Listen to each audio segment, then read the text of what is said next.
the 32 that I say nomination requirement. It leaves us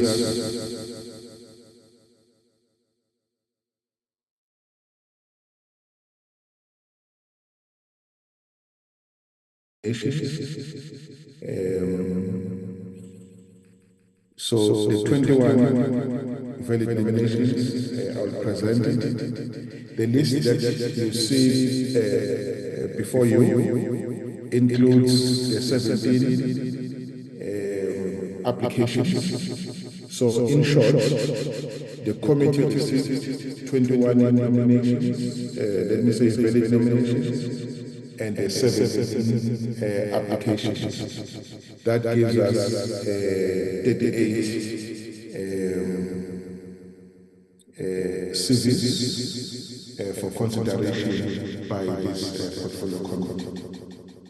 The 32 I referred to is now before you, that which I propose that we set aside or declare invalid for non-compliance. So that's the list that is on the screen. So, yes, sir? No, I'm getting a bit confused. Initially, I cited the ones that are not valid. And now I have the ones that are valid. So I don't know which one should I pick. Yeah. Okay. You have dropped it now. Permit again. These are the valid ones. Okay. So the valid ones is 21 successful nominations and 17 applications. So this list is a list of 38, 21 plus 17, 38 nominees. Just go down from number 1 so that the colleagues can see. So let me start with the advocate T. Kumalo as an application. So there was no acceptance letter required, and the qualifications are provided. And the second name, you can see colleagues advocate Tebeile. Third name, advocate Mangojo. Fourth name, advocate Galega. Fifth name, I'm moving too fast. Fifth name is advocate Ntsewa.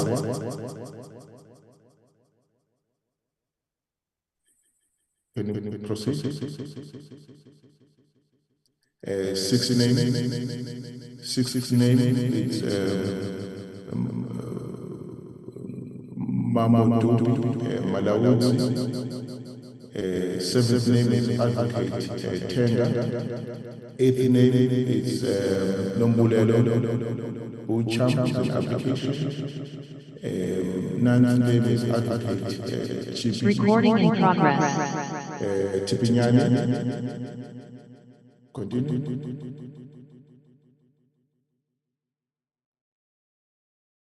Proceed. 10th name is Johanna Lidwaba. 11th name is Tama Bidabi's application. 12th name is Mr. Roy Lidwaba. 10th name is advocate Chulele Mbanza. 14th name is Richard Causes application. 15th name is Temberga Semani application. 16th name is Kunwana Zwaha. And the 17th is Manja Ngogwani. And the 18th is advocate Maleka application. 19th is Professor Musinyani application. 20th is advocate Yossi, and 21st is Miss Lukaimani, 22nd is Advocate Mengwa. 23rd, it's Obakeng Mokoto application. 24th is Advocate Zimema application. 25th is Gengo Mamburu application. 26th is Madoda application. 27th is Buang Jones. 28th is Tseliso Chani application.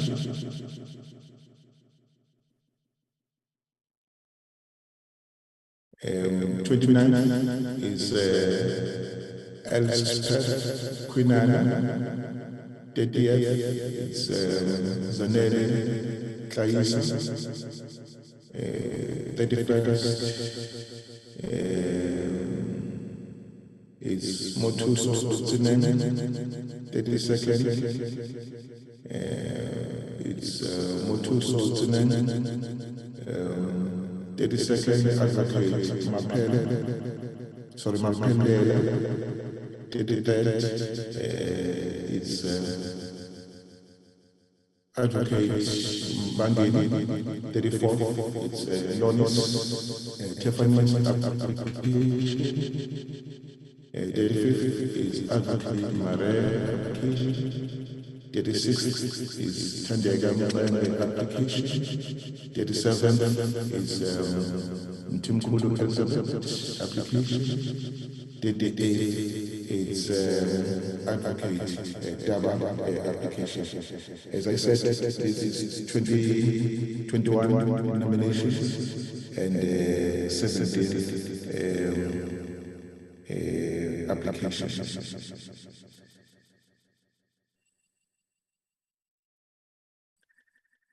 I hereby, let's go to the second list. I'll come back to you, Advocate President and Honorable Paul. Let me just finish the presentation.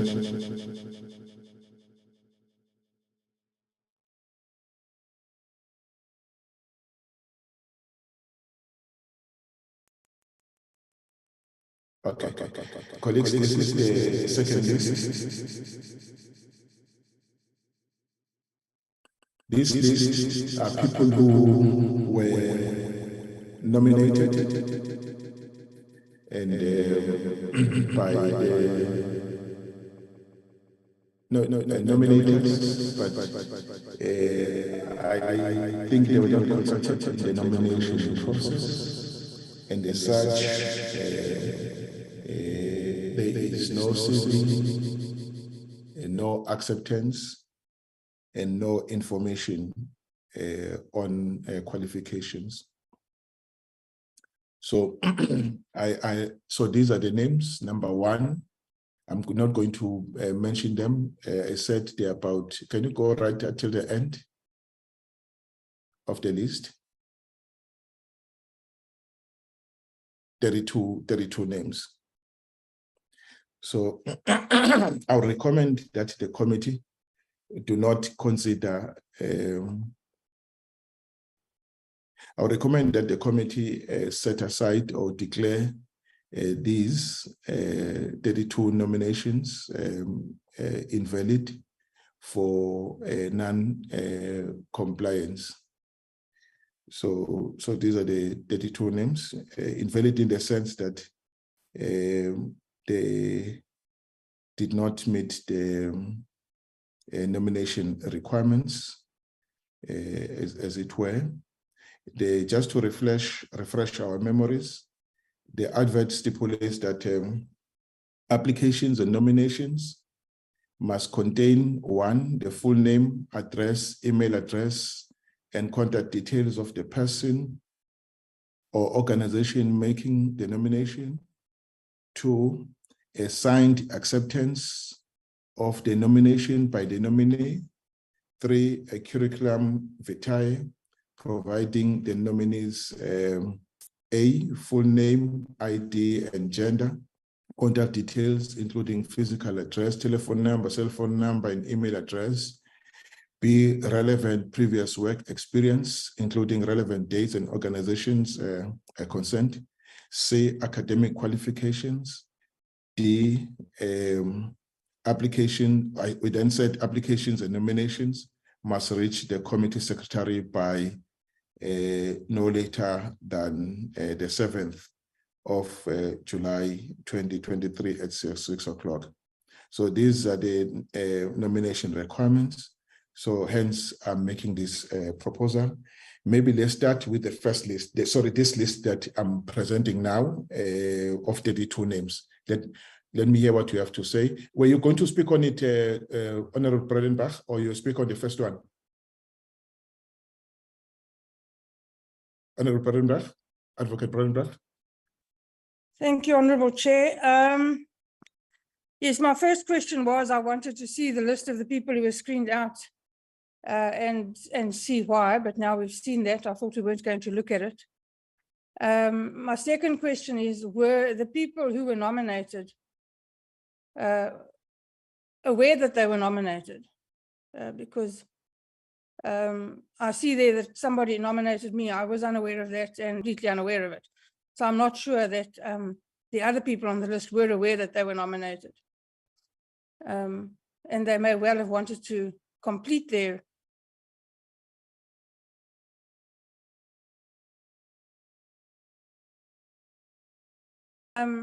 are we going to narrow this list down a little? To have interviews for 38 people will take an inordinate amount of time. And I think it's way too many people to interview for one position. Thank you, Chair. Thank you very much. Honorable Horn. Yes, thank you, Chair. I'm covered by those questions. Thanks. Thank you very much. Honorable Janchi.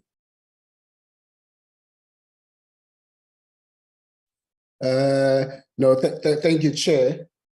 Chair, I was going to raise two things partly covered by Honorable Breitenbach on the other, because my first clarity and a suggestion that I wanted to make is for the 32 that, in fact, yes, the 32 that has not been declared valid, who have not complied with the criteria that should be followed.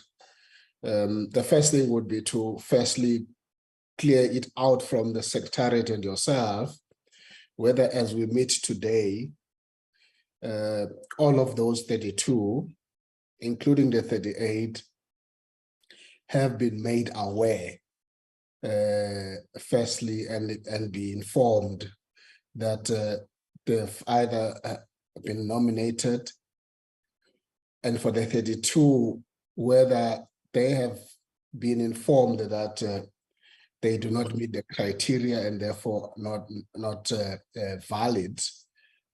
Hopefully that they are not only seeing that today as we meet. If that has not been done, I would suggest that we do that, Chairperson. We normally have this problem with departments that somebody applies and never knows, never receives any acknowledgement. They never know what is happening. So for us, for that 32, to just do the basics. So by Friday, to have informed all of them that you have been nominated or you have applied, but you do not meet the criteria, and therefore your application has been declared invalid, so that they know whatever comments that you need to get from them, they can send those comments. That would be my first issue, and I think the other one would have been covered by Honorable Breitenbach. I think you'll clarify that, or the Secretariat. The second point, Chair, which relates to the other point that Honorable Breitenbach raises. In terms of our program that we adopted in our last meeting, from today for a couple of days, I think to the 21st of July, it's going to be what you call the public process. In other words, for those 38 names that have met the criteria that are valid, in my understanding is that they are now going to be shared with the public for their comments. And for that reason, Honorable Breitenbach, we would not be in a position to reduce that list. All of the 38 would need to go out. We can only do shortlisting after that public comment on those names. And in regard to that, my last question, Chair, to yourself, perhaps the legal advisor or the secretariat, so that we understand this. What is the test for the public comment? What are we expecting them to do so that we don't have surprises about, so maybe we can be helped about that. What do we want them to comment on? I understand that it's also a process to help us begin the shortlisting, because we're going to have to consider those comments from the public. But what is the test of that? Because you want to avoid any subjective matters where there is some kind of created lobbying as part of the public comment. And when we deal with that, we then deal with individuals. I would like us to be clear upfront before we're even able to be focused on individual. I hope my clarity and comment is clear in that regard. Thank you very much, Chairperson. Thank you very much, Honorable Janji. Honorable, you OMP iPad. I don't know who this is. It's me, Can I Chair. get who this is? OMP. Yes, it's you. Okay, go ahead, you. Thank you, Chair. May I know who it is? Thank you, Chair. I've got Sorry, two. May I know who it is? The name, please. Chairperson, it's Honorable Mautwe from the EFF. Oh, Mautwe. Sorry, Honorable Mautwe, over to you. I'm sorry, your iPad is not it's named OP iPad, so I couldn't get your name from the record on the screen. Over to you, Honorable Mautwe. Thank you, Chair. Chair, I've got two issues. One is that there seemed to be a calculation error, if I heard you correctly. You said there were 52, and then of the 52, 32 would then be declared invalid and therefore left with 21. It should be 20.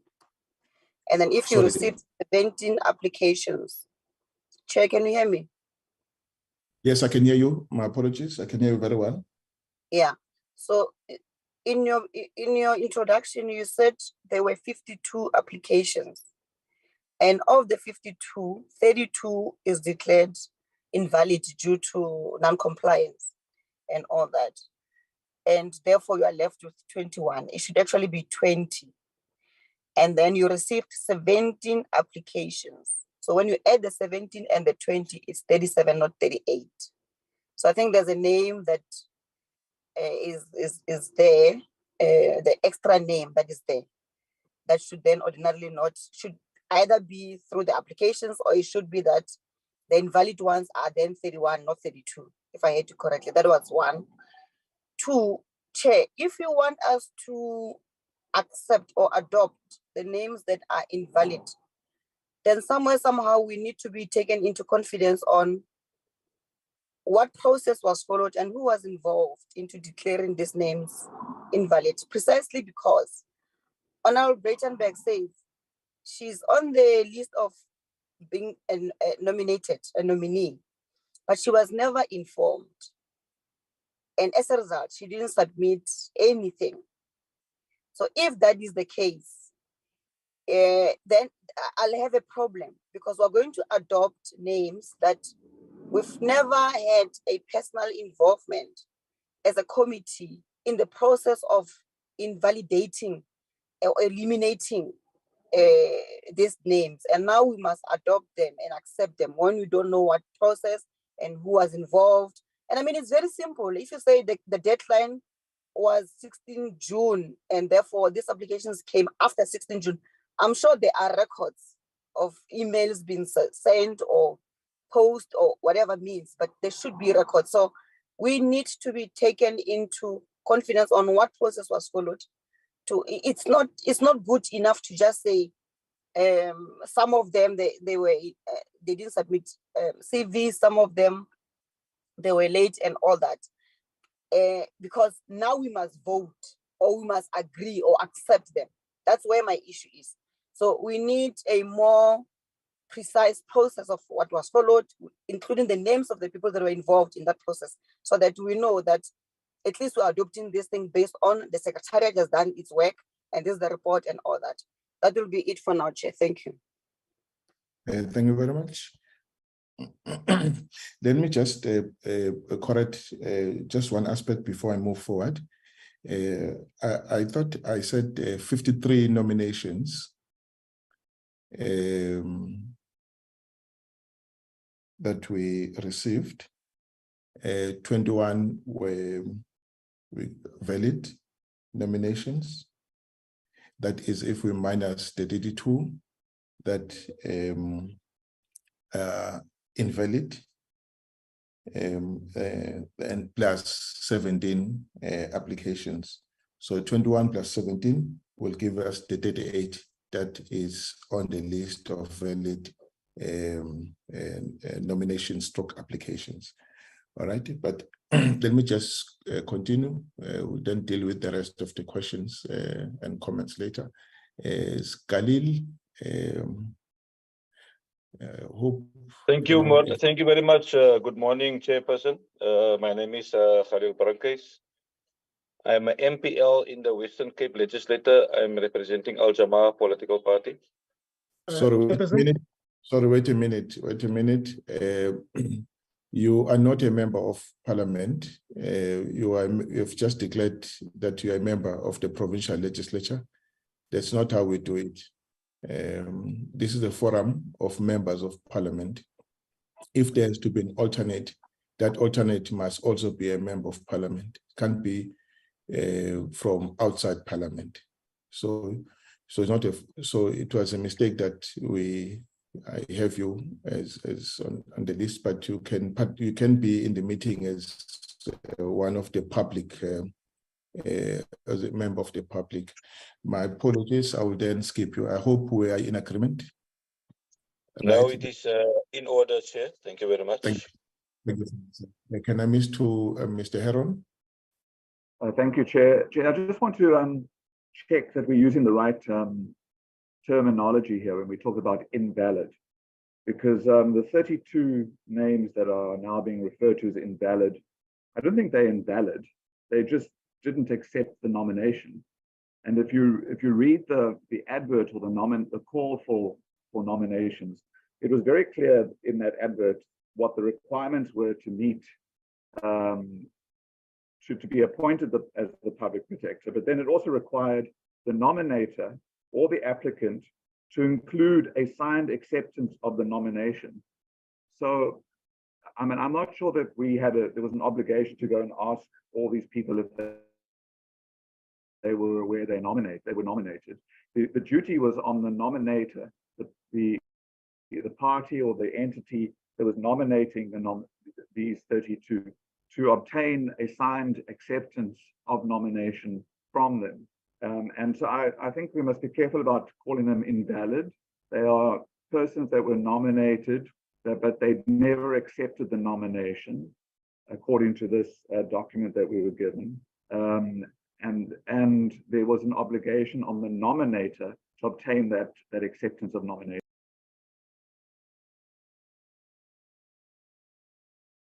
Yes, are you done, Mr. Aaron? Thank you, Chair. Thank you very much. Yes, thank you very much. Mr. Swart, Honorable Swart, over to you. And yes, then after you, Chair. Morning, yes, Chair, morning, colleagues. I just want to support what the Honorable Heron has said, because the advert set out very clearly what the directions are for the nomination process. However, we've got some very eminent persons who have been nominated including the Chief Justice, a Judge President, other judges, other top lawyers. And I think the important point is these are not invalid persons. They're eminent candidates. They'd be excellent candidates. But the whole point is they were not consulted and did not comply with the requirements for nomination. And I think we need to make that very clear. I just wanted to support what Mr. Heron said. Thank you very much, Chair. Thank you very much. Honorable Klape, you are the last person on the matter. Yeah, good morning, Chair, and thanks for the opportunity. Chair, I also want to support the notion that the advert was clear on the 32 names that are invalid. It is also the onus lies with your nominator to inform this person that I'm nominating you, and this is the requirement. Now, this was discussed in our previous meeting when we were looking at the advert. So the advert, according to our agreement, was clear and straightforward as to the requirements. When you nominate a person, you need to source the acceptance letter, you need to source the CV and all those. Now, Chair, I would agree with the honorable members that are saying, let's set this once aside. Honorable Janji has proposed that they be informed that the nominations were not successful. And Chair, on the other matter that I was looking at the notes of our last meeting, we also agreed, Chair, that according to our program, when the closing date comes and CVs has been received, the Secretariat will go through that as their process. Sift the CVs received according to the advert and make a determination of which ones are valid, which ones are not valid. Bring them so that we agree they go for public participation, for public participation or comments. So I would agree, Chair, that we are still on course at this point. For me, that matter was dealt with. We were expecting that when this comes before us, a determination would have been done. We said in our own words that was an administrative purpose. Administrative process. So I am okay, Chair, with the fact that let's deal with the 32, inform them that it was not successful, and allow the process to move forward where we are, publish those that are valid. Thanks. Thank you very much, colleagues. Advocate Romano, may I ask you to flight the 32 names again?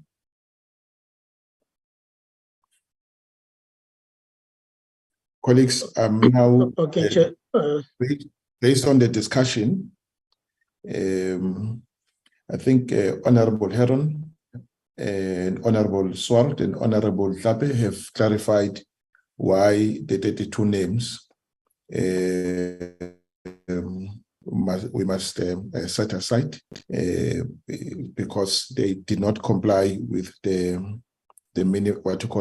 nomination requirements that required that there must be an acceptance letter. So the duty was on the part of the nominator to inform the nominee, his or her nominee, and ask that the nominee must accept nomination, and then furnish him or her with his or her CV, which would include the qualification. Now, the acceptance, that there is no acceptance letter, there is no CV, and there's no qualification.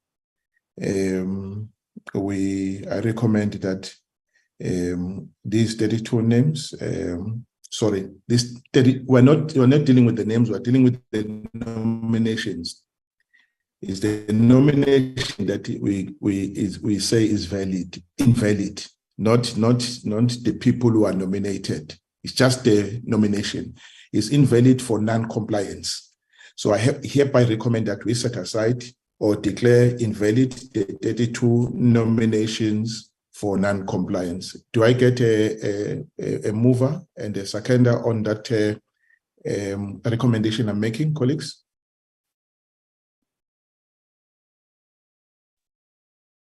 Got my hand, Honorable Chair. Yes, Honorable Nkosi Buthelezi.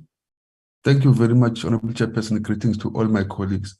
I just want to move that all these names that don't comply with the requirements are considered invalid and be set aside, as per what the Chair said. Thank you. Thank you very much. And is there any objection to that? Yes, Chair. Please register our objection as the EFF. Thank you very much. It's noted. Any other objection? Okay.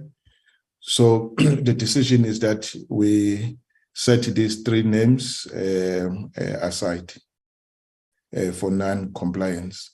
Let's go to the list of 38 names.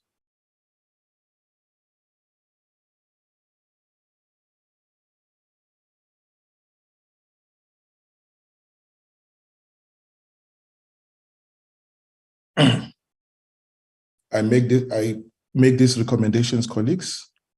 I recommend that the committee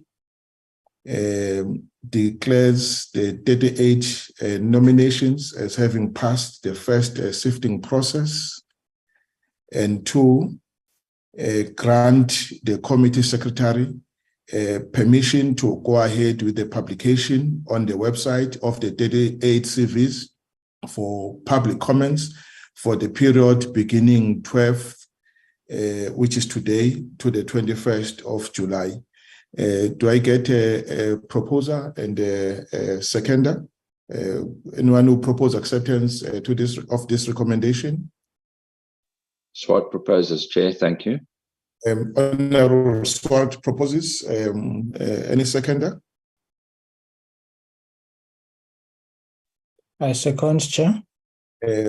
Honorable Magwanishe seconded, and is there any objection, colleagues, to note it? There is no objection. So we've dealt with the two list. Then we can then go to the next issue that the colleagues raised. There was a point that Honorable Bredenbach raised, whether we will narrow this list down at some point. There was the response from Honorable Magwanishe that we are not at that at the moment. The 32 names are yet to be published for public comments, and then after we then meet to do a second round of shortlisting. After we have looked at the comments arising from the public participation process. So that process, so that's the proposal by Honorable Magwanishe. Does Honorable Bredenbach, does that address, I'm coming back to you because you raised the issue. Does Honorable Magwanishe answer you satisfactorily? Actually, it was not. Actually, it was probably the judge, but yes, it covers Honorable the Janji. Honorable Yes. Janji. Thank you. Thank you very much, Honorable Janji, for that correction. Does that address your concern, Honorable Bredenbach, so that I then put that one aside? Thank you, Chair. Yes, it does. Thank you very much. And then there's a point that Honorable Janji raised that we need to look at is what are we inviting the public to comment on? I don't know, but I thought I would say on that one, I'm making this as a proposal. We're inviting the public to comment on the suitability of the candidates.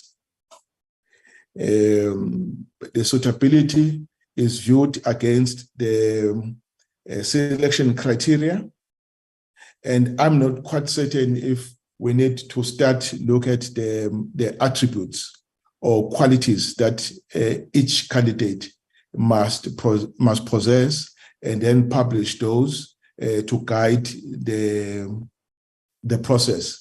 Can I get guidance on that, colleagues? Honorable Hon. Yes, thank you, Chair. While suitability might be a bit of a catch-all phrase, I think we should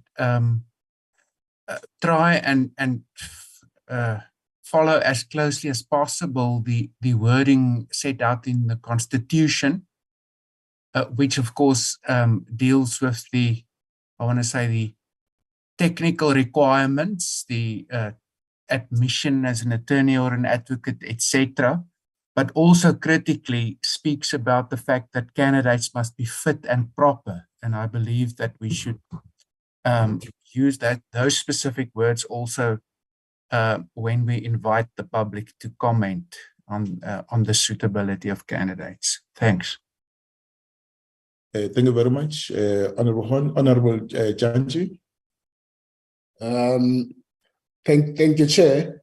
Honorable Hon has covered me. I think that's a very important aspect of it, because we anchor our work on Section 193 of this process, and therefore the Constitution has certain determinations there.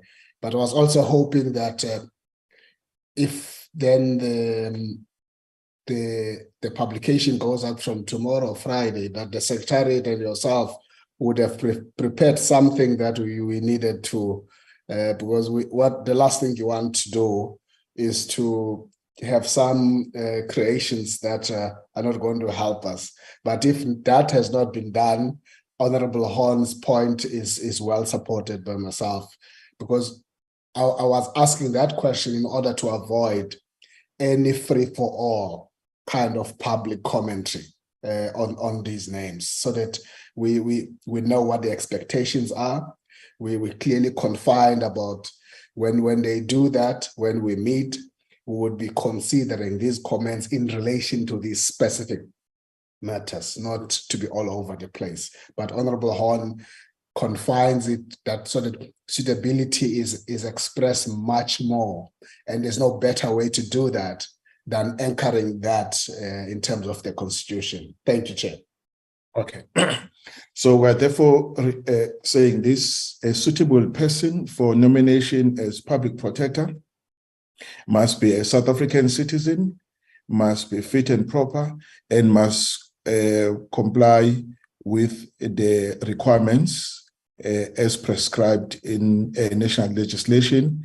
The national legislation lists the qualification criteria that that person must have, must be a judge, and so on and so forth. So I think would make that clear when we publish the names. Do you agree on that? Any objection? No objection. Please, Ramano, Advocate Ramano, take note of that. All right. So, colleagues, I think we have considered all this. Colleagues, what we have since done, just for information, is the summary of the CVs, all right, of each candidate. Can you flight that the summary, Advocate Romano, is for information to members? Maybe they would want to add something. So this is the summary when we meet to look at each name. I don't know if you need us to add any information on the way we have captured it. For example, let's take this candidate. Just finish the candidate. This is the summary that we are providing. The CVs are available. So what do we publish? I need guidance on that. We publish the CVs itself, or the summary, or the CV together with the summary. Can I get your guidance on that one?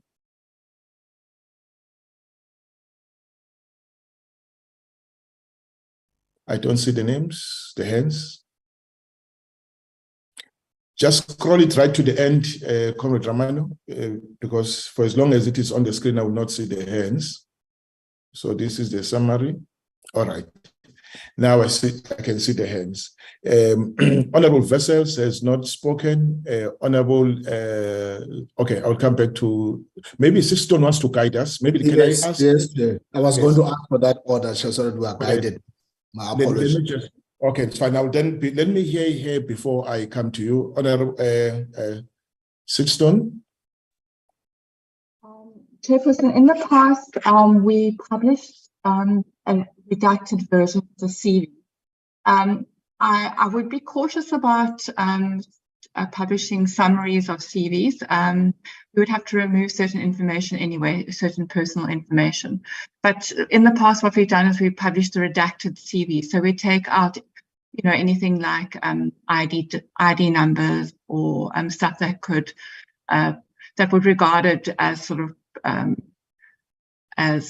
personal information, very, very personal, sensitive information. We remove that. Thank you very much for the guidance. That is the guidance from parliamentary section of our staff. Honorable Vessels, and then Honorable Heron. No, thank you so much, Chairperson. No, I completely agree. I think the redacted versions of the CVs should be published. And I also agree that summaries should not be published, especially I think it's an internal summary with the comments and so forth. So the redacted CVs, I propose we publish. Thank you very much. Honorable Heron, your hand is still up? No, okay. So there's acceptance that we publish the redacted CVs, and that the summary is for our own internal processing or work of the committee. All right, so I think there's no objection to that. So we will publish all the redacted CVs. In particular, we'll remove the personal information like ID numbers, addresses, telephone numbers, etc. And then 2, the publication will come with a guide that says the committee, the public must look at the suitability and then list what suitability means in our case, that the candidate, the nominee must be a South African, fit and proper, and must comply with the requirements as stipulated in legislation. So that is that. I think we are now towards the end, colleagues. Let me just, having agreed to that, let me just check if we have, all right. So we're publishing them from today till the 21st of July. And then we meet, so we have set aside, I want to remind you, colleagues, that we have set aside 24 to the 28th of July for shortlisting. I don't think we need all these days. I'm not quite certain if you want to comment on the shortlisting process now, the number of days, whether it will be physical or virtual, and whether the shortlist must be a specific number. If so, how do we get to that number? I think Honorable Janji attempted to address the issue of shortlisting, that let's cross the bridge after we have received let's deal with that after we've received the public comments. But I'm not quite certain if, even as he makes this suggestion, we can't determine the number that we want to, the specific number that we want to shortlist. But what is critical is how do we get to the number? For example, if we say, having done all these, the number must be not more than 10, for example. Could be any number, but not more than 10 or more than 15. And I don't know if you want to comment on that, or you want to leave this, but I'm worried that if we don't deal with it today and leave it till until we have received the public comments, it will be too late for all of us to plan our work as a committee. So to sequence issues, I would say that we must meet immediately after the 21st of the committee to then do the shortlisting. So that 21st is between the 24th and the 28th. So can we then comment on the shortlisting process? Honorable Chanji? No, Chair, I just want to propose that based on experience, and would have done a lot of this with my colleagues in the justice space, I would suggest concretely that we don't need more than 1 day for the shortlisting. 1 day would suffice for us to do the shortlisting, and we could even take half a day, not even the full day, to do that shortlisting. So we can cut all other days. You can then indicate which of those days will be that 1 day that we use for shortlisting. But at this stage, I would be very wary. I'm very allergic for us to get to any number. I would want us to allow the process of the public commentary to take place, and not even determine whether it's 10, 12, or 8. We deal with that later on, after we would have received the public comments. Not that it depends on that, but it just makes more sense, so that we allow all of the 38 or whatever names, and then we certainly are not going to be interviewing all of them. But I think it's quite premature at this stage to get to that number of how many would like to shortlist. And I would like to err on the side of wait and see. And when we get to that full day, we should be in a position to then determine the number of how many would be shortlisting. Thank you, Chair. Okay, thank you very much. Colleagues, do we agree that it must be 1 day? You have not commented on whether it should be virtual or physical, but I want to assume that. Yes, Chair. No, Chair. Sorry, Chair. Certainly, Chair. Remember, we discussed this before, that from where I'm sitting, we did say that perhaps today will be the last time we meet virtually. From that point of the shortlisting, we must be in one room and do this physically, Chair, because we must get ready to be physical. The interviews and everything else is not going to be necessarily virtual for it to be very effective. Thank you, Chair. So I'll go for physical setup. Colleagues, Honorable Janji is making a firm proposal. One, that it must be the shortlisting must be for 1 day. In other words, we must set 1 day aside for shortlisting, to be specific. Set aside 1 day for shortlisting. 2, the meeting must be physical. It must be in Parliament. And then 3, that we don't specify the number of the shortlisted candidates. Now let's adopt a wait and see, and then make the determination after we have received the public comments. Is there any objection to that firm proposal? Chair, I've got the 4th one. You've got the 4th one. Okay, let me just deal with this. You don't object to these 3, eh? Wait, hear me out first. The 4th one is that Janji speaks for the ANC, not for us. He's not our spokesperson. This thing of you consulting Janji on everything. Janji, what do you say? You don't comment on this. No, don't do that. This is not an ANC caucus. This is a parliamentary committee. All of us must be allowed to speak. You can do those things in your, what do you call those things of yours, of caucus there, not here.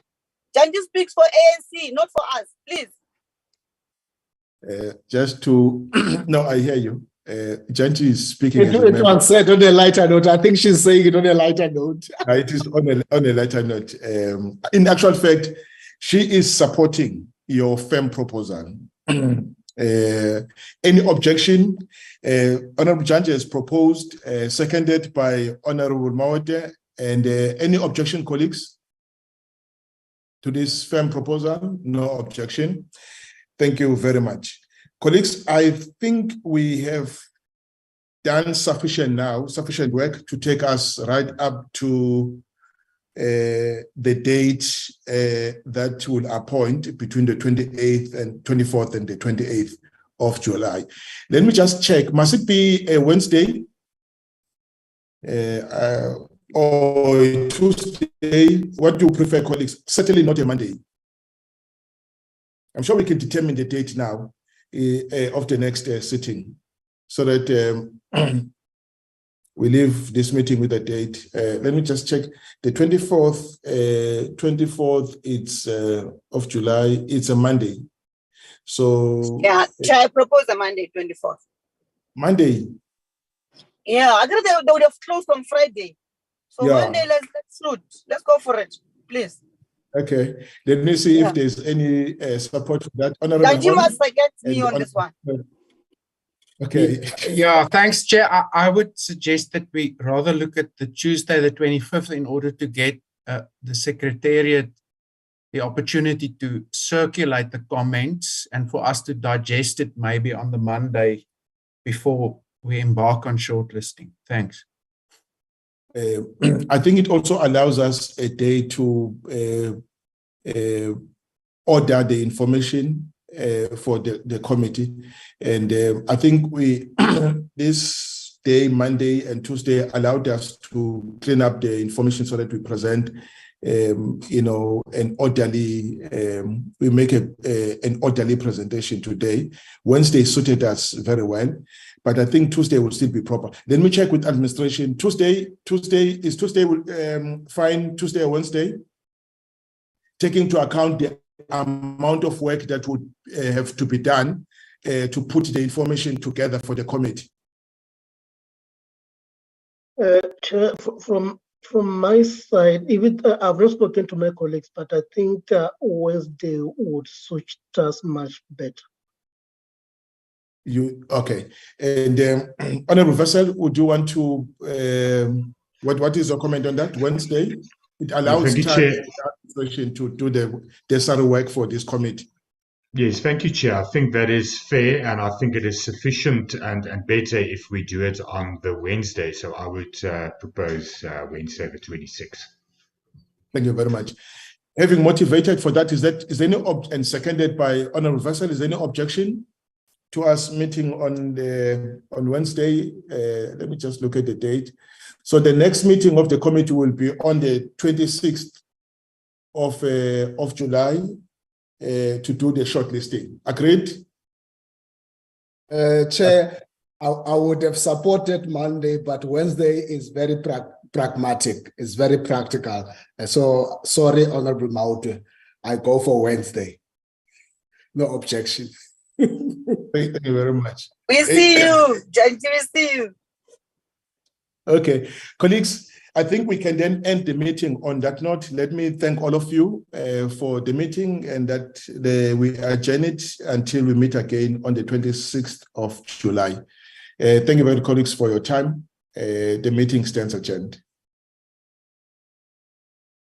Thank you, Chair. Namandla Slalo.